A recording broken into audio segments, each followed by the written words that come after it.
إنه لقرآن كريم في كتاب مكنون لا يمسه إلا المطهرون اعوذ باللہ من الشیطان الرجیم بسم اللہ الرحمن الرحیم۔ ناظرین کرام السلام علیکم ورحمۃ اللہ وبرکاتہ۔ ناظرین کرام، تفسیر کبیر کا درس لے کر ہم آپ کی خدمت میں ایک بار پھر حاضر ہیں۔ ان دروس سے جہاں ہمیں علوم و معارف سے آگاہی حاصل ہو جاتی ہے، وہی حضرت مصلح موعود رضی اللہ تعالی عنہ کی قرآن دانی، خدمت قرآن اور آپ کے الفاظ کی جو شوکت ہے اس کا ادراک ہو جاتا ہے۔ حسب سابق اس پروگرام میں بھی میرے ساتھ شریک رہیں گے محترم مولانا عطاء المجیب لون صاحب۔ آپ کا پروگرام میں خیر مقدم ہے۔ گزشتہ پروگرام میں ہم تفسیر کبیر سے سورہ فاتحہ کی تفسیر پیش کر رہے ہیں۔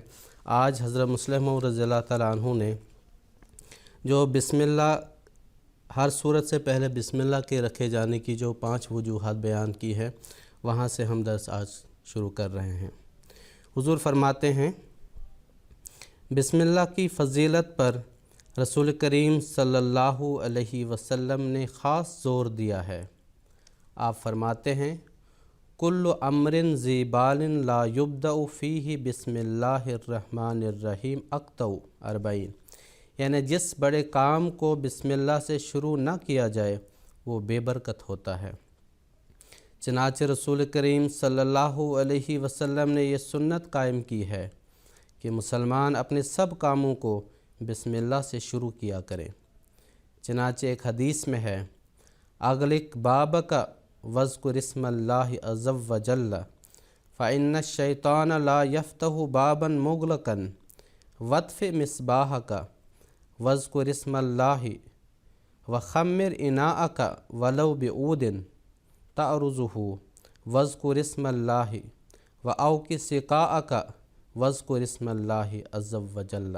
مسند، یعنی اپنا دروازہ بند کرتے ہوئے بھی بسم اللہ کہہ لیا کرو، اور چراغ بجھاتے ہوئے بھی، اور برتن کو ڈھانکتے ہوئے بھی، اور اپنی مشق کا منہ باندھتے ہوئے بھی، اسی طرح بیوی کے پاس جاتے ہوئے، وضو کرتے ہوئے، کھانا کھاتے ہوئے، پاکخانے میں داخل ہونے سے پہلے، لباس پہنتے ہوئے بسم اللہ کا کہنا۔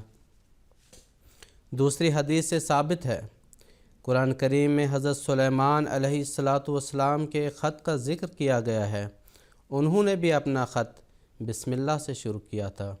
چنانچہ آتا ہے، انہ من سلیمان و انہ بسم اللہ الرحمن الرحیم، سورہ نمل، یعنی یہ خط سلیمان کی طرف سے ہے اور بسم اللہ الرحمن الرحیم سے شروع ہوتا ہے۔ حضرت نوح کا ذکر کر کے بھی قرآن کریم میں فرمایا گیا ہے کہ انہوں نے کشتی میں چڑھتے ہوئے اپنے ساتھیوں سے فرمایا کہ ارکبوا فیہا بسم اللہ مجریہا و مرساہا، سورہ ہود۔ ہر صورت کے پہلے بسم اللہ اس لیے رکھی گئی ہے کہ قرآن کریم کے متعلق یہ دعویٰ کیا گیا ہے، یہ ایک خزانہ ہے جسے اللہ تعالیٰ کی اجازت کے بغیر نہیں کھولا جا سکتا۔ اللہ تعالیٰ فرماتا ہے، لا یمسہ الا المطہرون، سورہ واقعہ، سوائے ان لوگوں کے جن کو خدا تعالیٰ اس امر کے لیے چن لے، دوسرے لوگ قرآنی اسرار کو نہیں سمجھ سکتے۔ اسی طرح فرماتا ہے، یضل بہ کثیرا ویہدی بہ کثیرا۔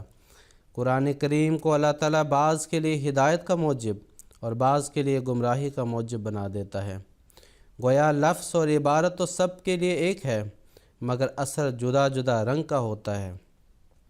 اب سوال یہ ہے کہ اچھے اثر کو حاصل کرنے اور برے سے بچنے کے لیے، اس کے اسرار کو سمجھنے کے لیے کیا ذریعہ اختیار کیا جائے؟ سو اس کا جواب اذا قرأت القرآن فاستعذ باللہ کے حکم سے اور بسم اللہ الرحمن الرحیم ہر صورت کے پہلے رکھ دیا گیا ہے۔ یعنی قرآن کریم پڑھنے سے پہلے ایک طرف تو اللہ تعالیٰ سے شیطان کے حملہ سے بچنے کے لیے دعا کیا کرو، دوسری طرف اللہ تعالیٰ کی رحمانیت اور رحیمیت کا واسطہ دے کر اس کی مدد حاصل کر لیا کرو، اور اس طرح گمراہی سے بچ جاؤ گے اور ہدایت حاصل ہوگی۔ حضور دوسری وجہ بیان فرماتے ہیں، دوسری وجہ بسم اللہ الرحمن الرحیم کو ہر صورت کے پہلے رکھنے کی یہ ہے کہ بائبل میں لکھا تھا کہ آخری زمانہ میں جو موسیٰ کا ایک مسیح آنے والا ہے، اس کے متعلق خدا تعالیٰ کا یہ قانون ہوگا، یعنی جو بائبل میں پیش گوئی تھی کہ تیرے بھائیوں میں تجھ جیسا نبی میں برپا کروں گا، اس کے تعلق سے حضور فرماتے ہیں، جو کوئی میری باتوں کو جنہیں وہ میرا نام لے کے کہے گا نہ سنے گا تو میں اس سے اس کا حساب لوں گا۔ اس پیشگوئی کے مطابق مسیح موسیٰ کے لیے مقدر تھا کہ جب وہ خدا تعالیٰ کی باتیں کرے اس سے پہلے کہہ لے کہ میں یہ سب کچھ خدا تعالیٰ کے نام پر کہہ رہا ہوں، اپنی طرف سے نہیں۔ پس ضروری تھا کہ اس پیشگوئی کے مطابق ہر صورت سے پہلے بسم اللہ رکھی جاتی، تا ایک طرف تو موسیٰ کی پیشگوئی پوری ہو اور دوسری طرف یہود و نصارہ کو تنبیہ ہوتی رہے کہ اگر وہ اس کلام کو نہ سنیں گے تو موسیٰ علیہ السلام کے الہام کے مطابق اللہ تعالیٰ کی سزا کے مورد بنیں گے۔ ٹھیک ہے، اس کے آگے مزید 3 وجوہات حضرت مسلم موعود رضی اللہ تعالیٰ عنہ نے بسم اللہ کو ہر صورت کے شروع میں رکھنے کی بیان کرتے ہوئے فرمایا ہے۔ چنانچہ تیسری وجہ بیان فرماتے ہوئے حضور فرماتے ہیں، تیسری وجہ اس آیت کو ہر صورت کے شروع میں رکھنے کی یہ ہے کہ بائبل میں لکھا تھا، وہ نبی جو ایسی گستاخی کرے کہ کوئی بات میرے منہ سے کہے جس کے کہنے کا میں نے اسے حکم نہیں دیا، یا اور معبودوں کے نام سے کہے تو وہ نبی قتل کیا جاوے۔ استثناء اس آیت میں بتایا گیا ہے کہ جو شخص خدا تعالیٰ کا نام لے کر کوئی جھوٹی بات کہے گا اسے اللہ تعالیٰ ہلاک کر دے گا۔ بس اس حکم کے مطابق قرآن کریم کی ہر صورت کی ابتدا میں بسم اللہ رکھی گئی تاکہ یہود و نصارہ پر خصوصاً اور باقی دنیا پر عموماً حجت ہو، اور اس حکم کی موجودگی میں رسول کریم صلی اللہ علیہ وسلم کی کامیابی اور ترقی کو دیکھ کر ہر حق کا متلاشی یہ سمجھ لے کہ آپ نے جو کچھ کہا خدا تعالیٰ کی طرف سے کہا۔ اگر ایسا نہ ہوتا تو جب خدا تعالیٰ کا نام لے کر آپ نے اس کلام کو پیش کیا تھا، کیونکہ آپ ہلاک نہ ہوئے، پس بسم اللہ یہود پر خصوصاً حجت ہے۔ ہر صورت کے پہلے بسم اللہ رکھ کر گویا 114 دفعہ یہود کو ملزم بنایا گیا ہے، اور محمد رسول اللہ صلی اللہ علیہ وسلم کی صداقت کی 114 دلیلیں پیش کی گئی ہیں۔ اگر صرف قرآن کریم کے شروع میں یہ آیت ہوتی تو یہ بات حاصل نہ ہو سکتی تھی۔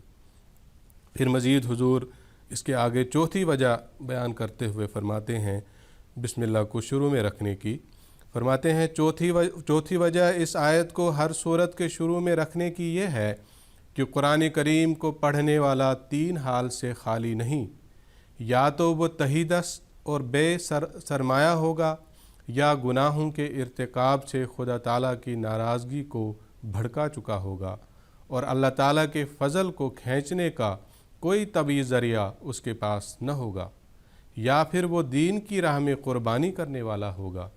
یہ ظاہر ہے کہ ان 3 قسموں کے لوگوں کی قلبی کیفیت الگ الگ ہوگی۔ پہلی قسم کا انسان حیران، دوسری قسم کا مایوس، اور تیسری قسم کا مغرور ہو سکتا ہے۔ پہلی قسم کا انسان اس حیرانی میں مبتلا ہوگا کہ میں کہاں سے صداقت تلاش کروں، دوسری قسم کا انسان اس غم میں گھلا جا رہا ہوگا کہ میں کس منہ سے مانگوں، اور تیسری قسم کا اس اثر کے نیچے ہوگا کہ جو کچھ حاصل ہو سکتا تھا مجھے حاصل ہو گیا۔ دل کی ان تینوں کیفیتوں کے ماتحت انسان نفع حاصل کرنے سے محروم رہ جاتا ہے۔ پس ہر صورت سے پہلے بسم اللہ الرحمن الرحیم رکھا گیا تا جو تہی دست ہے اسے راستہ بتایا جائے کہ تہی دستوں کی مدد کرنے والا ایک خدا موجود ہے جو بغیر استحقاق کے فضل کرتا ہے، اور جو نافرمانی کر کے اپنا حق کھو چکا ہے اسے توجہ دلائی جائے کہ مایوس نہ ہو۔ جس خدا نے یہ صورت اتاری ہے وہ گناہوں کو بخشنے پر بھی آمادہ رہتا ہے، اور جو قربانی کی وجہ سے مغرور ہو رہا ہو اسے توجہ دلائی جائے کہ خدا تعالیٰ کی رحمتوں کے خزانے غیر محدود ہیں، پس کسی ایک جگہ پر قدم نہ روک کہ ابھی غیر متناہی ترقیات باقی ہیں۔ ظاہر ہے کہ دل کی اس قسم کی اصلاح کے بعد قرآنی مطالب جس طرح کھل سکتے ہیں اس کے بغیر نہیں کھل سکتے، پس ہر صورت سے پہلے اس آیت کو رکھ کر قرآنی مطالب کے اظہار کا ایک زبردست ذریعہ مہیا کیا گیا ہے۔ پھر اس کے آگے حضور پانچویں وجہ بیان کرتے ہوئے فرماتے ہیں، پانچویں وجہ اس آیت کو ہر صورت سے پہلے رکھنے کی یہ ہے کہ ہر صورت کے لیے کنجی کا کام دیتی ہے۔ تمام دینی اور روحانی مسائل رحمان اور رحیم دو صفات کے گرد چکر کھاتے ہیں۔ چونکہ غلط فہمی دو طرح دور ہوتی ہے، کبھی تفصیل سے اور کبھی اجمال سے، اس لیے اللہ تعالیٰ نے ہر صورت کے شروع میں بسم اللہ رکھ دی تاکہ صورت کے مطالب میں جو اشتباہ پیدا ہو اسے پڑھنے والا بسم اللہ سے دور کر لے، یعنی جو مطلب وہ سمجھتا ہے اگر رحمان اور رحیم کے مطابق ہو تو اسے درست سمجھے، اور اگر اس کے خلاف ہو تو اسے غلط قرار دے۔ اس طرح بسم اللہ کی شارح صورت ہو جاتی ہے اور صورت کی مفسر بسم اللہ، اور دونوں کی مدد سے صحیح مفہوم پڑھنے والے کے ذہن نشین ہو جاتا ہے۔ تو اس طرح سے یہ 5 وجوہات حضور رضی اللہ تعالیٰ عنہ نے بسم اللہ کی ہر صورت کے شروع میں رکھنے کی قرار دی۔ آگے حضور ان اعتراضات کا جواب دیتے ہیں کہ بعض مستشرقین یہ کہتے ہیں کہ بسم اللہ پہلی کتب میں بھی پائی جاتی ہے تو قرآن کا اس میں کیا کمال ہے۔ تو ان اعتراضات کا جواب دیتے ہوئے حضور فرماتے ہیں، بعض معترضین کہتے ہیں کہ بسم اللہ جس پر تم کو اس قدر ناز ہے پہلی کتب میں بھی پائی جاتی ہے۔ مثلا مثال حضور دیتے ہیں، زرتشتی کتب میں بھی لکھا ہے کہ بنام یزدان بخشائش گرداور، بعد کی فارسی میں اس کا اس طرح ترجمہ کیا گیا ہے، بنام خداوند بخشائندہ بخشائش گر۔ تفسیر ویری سے یہ لیا گیا ہے۔ یا یہ کہ یہود میں بھی بسم اللہ کا رواج تھا، ان سے سیکھ کر عربوں میں رائج ہوا، اور پہلے طائف کے امیر نے اس کا رواج دیا۔ یہ راڈول نے جو ترجمہ کیا اس سے لیا گیا ہے۔ راڈول کا جواب دیتے ہیں حضور فرماتے ہیں، راڈول کا جواب تو یہ ہے کہ یہ قطعاً غلط ہے کہ عربوں میں اس صورت میں بسم اللہ کا رواج تھا۔ عرب تو الرحمن کے کثرت استعمال کو پسند ہی نہ کرتے تھے۔ بہرحال اس کا کوئی تاریخی ثبوت چاہیے کہ ان میں بسم اللہ اس شکل میں رائج تھی، مگر ایسا ثبوت ہرگز موجود نہیں۔ باقی رہا کہ یہود میں بھی اس کا رواج تھا، اگر اس سے یہ مراد ہے کہ زمانہ نبوی یا قریب زمانہ میں یہود کی قوم اس عبارت کو استعمال کیا کرتی تھی یا ان کی تاریخ میں اس کا ثبوت ملتا ہے تو یہ بالکل خلاف واقعہ ہے۔ اور اگر یہ مراد ہے کہ خود قرآن کریم میں ہی لکھا ہے کہ سلیمان علیہ السلام نے اس آیت کو اپنے خط میں استعمال کیا، تو یہ اول درجہ کی بددیانتی ہے کہ قرآن کریم کے حوالہ کو دوسروں کی طرف منسوب کر کے قرآن کریم پر اعتراض کا ذریعہ بنا دیا جائے، جب خود قرآن کریم حضرت سلیمان علیہ السلام کی نسبت فرماتا ہے کہ انہوں نے ملکہ سبا کو جو خط لکھا تھا اس میں یہ عبارت بھی تھی کہ انہو من سلیمان و انہو بسم اللہ الرحمن الرحیم، یعنی وہ سلیمان علیہ السلام کی طرف سے ہے اور بسم اللہ الرحمن الرحیم اس کے شروع میں ہے۔ تو پھر یہ کہنا کہ مسلمانوں کا یہ دعویٰ ہے کہ اس سے پہلے اس آیت کا مضمون دنیا میں رائج نہ تھا، کس طرح درست ہو سکتا ہے؟ اسلام کا یہ دعویٰ نہیں کہ اس آیت کا مضمون نیا ہے۔ اللہ، رحمان، رحیم یہ سب ہی لفظ پہلے موجود تھے اور استعمال ہوتے تھے۔ اسلام کا تو یہ دعویٰ ہے کہ اس کا وہ استعمال جو قرآن کریم میں ہوا ہے اس سے پہلے موجود نہیں۔ اگر کوئی دشمن اسلام اس کا ثبوت پیش کرے تو بے شک اس کی بات قابل توجہ ہو سکتی ہے، مگر یہ ناممکن ہے، کیونکہ قرآن کریم سے پہلے کوئی بھی ایسی کتاب نہیں جس کی نسبت دعویٰ کیا گیا ہو کہ اس کا ہر لفظ خدا تعالیٰ کی طرف سے ہے۔ بس کوئی آسمانی کتاب نہیں جس کے ہر ٹکڑے سے پہلے یہ عبارت درج کی جا سکے سوائے قرآن کریم کے۔ باقی رہا تبرک کے طور پر اللہ تعالیٰ اور اس کی صفات کا ذکر اپنے خطوں یا مضمونوں سے پہلے کرنا، سو یہ عام بات ہے، اس کا نہ اسلام کو انکار ہے نہ مسلمانوں کو۔ اس امر میں اگر دوسرے لوگ مسلمانوں کے شریک ہوں تو 1000 دفعہ ہوں۔ باقی ریونڈ ویری کا اعتراض سو اس کا بھی ایک جواب اوپر آ چکا ہے۔ دوسرا جواب یہ ہے کہ دونوں عبارتوں کے معنوں میں اس قدر فرق ہے، یعنی جو زرتشت کی جو کتاب ہے اس میں جو عبارت ہے اور جو قرآن کی عبارت ہے بسم اللہ الرحمن الرحیم، دونوں عبارتوں میں بہت فرق ہے۔ وہی ان کو ہم معنی قرار دے سکتا ہے جو عربی زبان سے ناواقف ہو۔ بخشائش گرداور کا مفہوم رحمان اور رحیم کے مفہوم کا 20واں حصہ بھی تو نہیں، جیسا اس صورت کے متعلق تفسیری نوٹوں سے معلوم ہو جائے گا، لیکن جس حد تک اس میں خوبی ہے اس کا ہمیں انکار نہیں۔ اسلام کا دعویٰ ہے کہ پہلی سب قوموں میں نبی گزرے ہیں، اور یہ آیت وَإِن مِّن أُمَّةٍ إِلَّا خَلَا فِيهَا نَذِيرٌ اس پر شاہد ہے کہ اس سے یعنی ہر امت، کوئی امت ایسی نہیں گزری ہے جس میں اللہ تعالیٰ کی طرف سے کوئی ڈرانے والا نہ آیا ہو۔ پھر اگر کوئی ایسا فقرہ زرتشتیوں کی کتاب میں موجود ہو تو مسلمانوں کو کیوں برا لگے گا؟ برا تو ویری یا ان کے ہم مذہب لوگوں کو لگے گا جو خدا تعالیٰ کے فضل کے ٹھیکیدار بنے ہوئے ہیں، اور بنو اسرائیل کی قوم سے باہر نبوت و الہام کا نشان انہیں کہیں نہیں ملتا۔ اسلامی نقطہ نگاہ سے زرتشت خدا کا پیغمبر ہے اور ہمارے لیے واجب صد احترام۔ اس کے کلام کا منبع قرآن کا منبع ہے، پس ان دونوں میں اشتراک یا موافقت کون سا قابل تعجب امر ہے؟ اس کے بعد حضور رضی اللہ تعالیٰ عنہ نے، حضرت مسلم موعود رضی اللہ تعالیٰ عنہ نے جو شروع میں بسم اللہ کو سورت کے پہلے، ہر سورت کے پہلے کیوں رکھا گیا ہے، اس کی وجوہات بیان فرمائی، اور یہ ابھی جو آپ نے مستشرقین کے بعض اعتراضات کے جوابات بیان فرمائے حضور نے۔ اس کے بعد حضور نے آیت کریمہ جو سورہ فاتحہ کی پہلی آیت، یعنی یہی بسم اللہ الرحمن الرحیم والی آیت ہے، اس کے مطالب بیان کیے ہیں۔ چنانچہ اس کے 10 مطالب بیان کرتے ہوئے حضور رضی اللہ تعالیٰ عنہ فرماتے ہیں، اس آیت کے بعض مطالب ذیل میں لکھے جاتے ہیں۔ نمبر 1، اس جہان کا خالق سب نقصوں سے پاک اور سب خوبیوں کا جامع ہے۔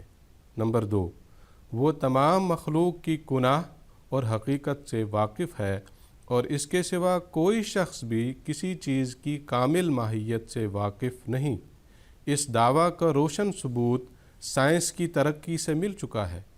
مختلف اشیاء کی تحقیق میں سینکڑوں علماء لگے ہوئے ہیں، لیکن اب تک ادنا سے ادنا شے کی کامل حقیقت سے بھی کوئی آگاہ نہیں ہو سکا، اور ہر چیز کے متعلق تازہ انکشافات ہوتے چلے جا رہے ہیں۔ نمبر 3، خدا تعالیٰ کا کامل حمد کا مالک تبھی ہو سکتا ہے کہ وہ رب العالمین ہو۔ خدا تعالیٰ کامل حمد کا مالک تبھی ہو سکتا ہے کہ وہ رب العالمین ہو۔ اگر رب العالمین نہ ہو تو وہ کامل حمد کا مالک نہیں ہو سکتا۔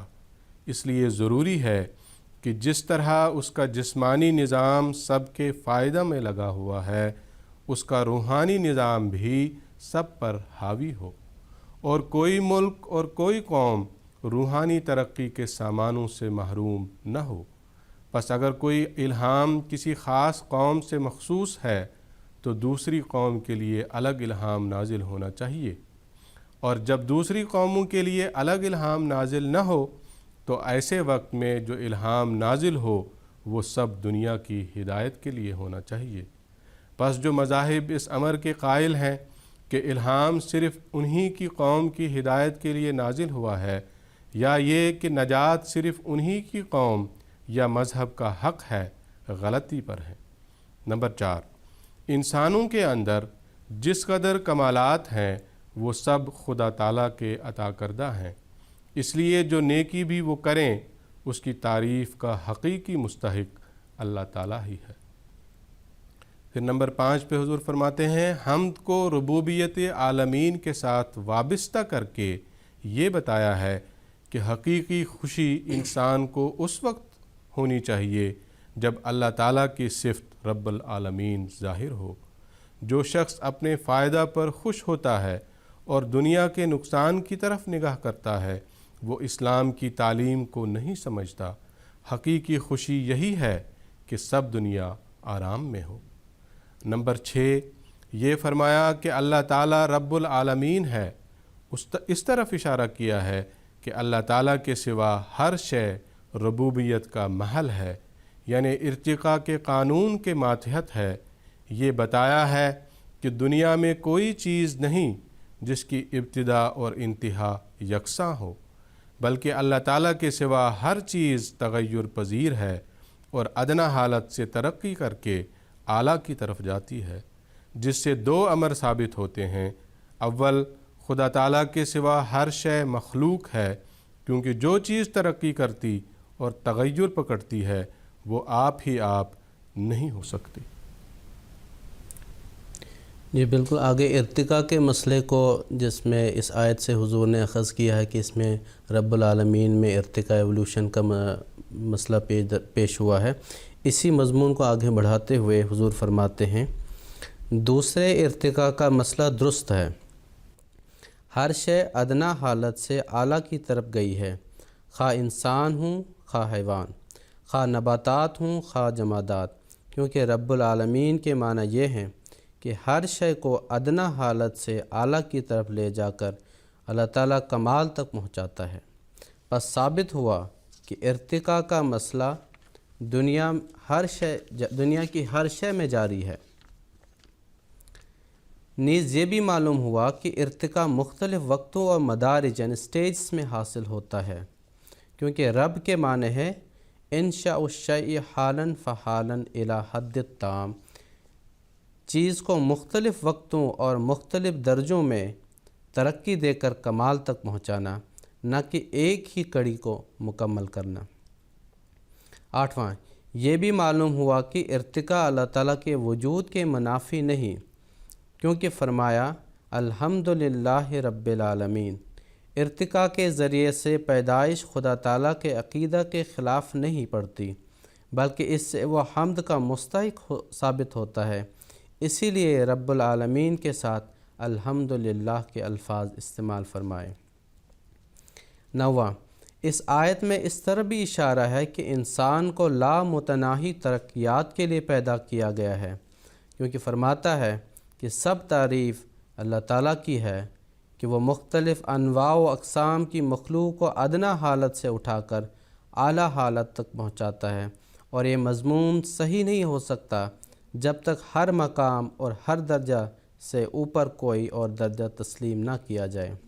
10واں، سب سے آخر میں یہ کہ اس صورت کو جو سب سے پہلے صورت ہے اور قرآن کریم کے مطالب کا خلاصہ الحمدللہ رب العالمین سے شروع کر کے یہ بتایا کہ اللہ تعالیٰ کی کامل حمد شروع ہو گئی، کیونکہ اسلام جو رب العالمین کی صفت کا کامل مظہر ہے سب دنیا کی طرف آیا ہے، اور جسمانی عالم کی طرح روحانی عالم میں بھی اتحاد پیدا کر دیا ہے۔